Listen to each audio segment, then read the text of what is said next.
जब भी कभी मंदिरों में उत्सव होता है तो ज्यादातर बर्तन टेंट हाउस से आते हैं। उन बर्तनों में नॉन वेज भी बना होता है और वहीं बर्तनों में प्रसाद बन के भोग लगता है। ऐसे में प्रसाद अगर कोई वैसे दे तो मना वैसे करें या क्या करें? मतलब हम वृंदावन की बात करें, बाहर की तो बात हमें ज्यादा ज्ञान है नहीं। यहां सब पर्सनल होता है। जैसे राधा वल्लभ जी तो पर्सनल, चाहे लाखों लोगों का भोजन हो, पर्सनल वहां सब। वहां रसोई में किसी का पात्र भी प्रवेश नहीं करेगा। बिहारी जी पर्सनल, राधा रमण जी पर्सनल। हाँ, जनरल गांव गली की बात हम नहीं कहते। बाहर जो जैसे ये धाम या पुरियों से बाहर का जैसे माहौल है, अभी जम्मू में रह रहे हैं तो वहां तो टेंट हाउस से बर्तन आते हैं तो उसमें नॉन वेज भी बना नहीं होता है। नहीं नहीं नहीं, तो ऐसे में कोई प्रसाद दे? नहीं पाना चाहिए, नहीं पाना चाहिए। वो प्रसाद हुआ ही नहीं। अभक्ष्य भोजन का कहीं भगवान को भोग लगता है? नहीं। ऐसे अपवित्र पात्रों में बना हुआ भोजन अभक्ष्य होता है। और अभक्ष्य भोजन राक्षसी बुद्धि पैदा करता है, आसुरी बुद्धि पैदा करता है। इसीलिए नहीं, ये बिल्कुल नहीं। कि जिन बर्तनों में प्याज लहसुन बना होता है पहले और बाद में हमने उसको छोड़ दिया तो वो पात्र भी नहीं, प्याज लहसुन इतना निषेध नहीं है कि जिन पात्रों में प्याज लहसुन बना उन पात्रों का मार्जन करके यदि आपको भोजन बना के दिया जाए, उतना निषेध नहीं। मांस वाले में निषेध है। प्याज लहसुन कोई बुरी चीज नहीं है, आप हमारी बात समझो। जैसे आलू पैदा होता है वैसे प्याज लहसुन पैदा होता है।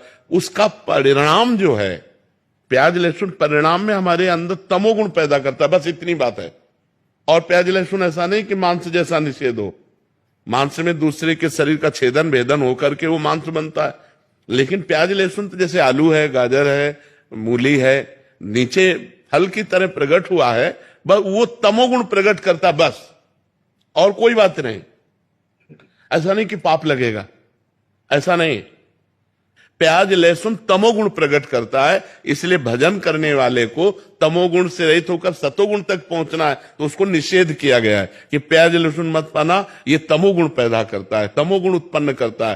क्रोध है, निद्रा है, आलस्य है, प्रमाद है, बुरा चिंतन है, ये इसको बढ़ावा देगा, इसलिए इसको रोका गया है। नहीं, ये ऐसा नहीं है कि मतलब इतना निषिद्ध है जैसे मांस निषिद्ध है, ऐसा नहीं। मांस तो जिस पात्र में बना हुआ, उस पात्र में बना हुआ भोजन कदापि नहीं खाना चाहिए। लेकिन जैसे प्याज लहसुन मतलब और वो पात्र मार्जन करके हमें रोटी डाल दे तो पा लेना चाहिए, उसमें कोई नहीं। भगवान को भोग लगा सकते हैं। भगवान की जब भोग लगाने की बात आएगी तब उसे हटा देंगे। हम ये जनरल बोल रहे हैं, जैसे जनरल में लोग है ना, जनरल बोल। लेकिन जब भगवान की सेवा की बात आएगी तो हम उन पात्रों का प्रयोग ही क्यों करेंगे? हम तो पवित्र पात्रों का प्रयोग करके भगवान को भोग लगा के पाएंगे, भगवान का भोग नहीं लगा सकते। लेकिन ऐसे जैसे जनरल में मान लो होटल में है या ऐसे है तो ऐसे पा सकते हैं। जिन होटलों में मांस या जिन रिश्तेदार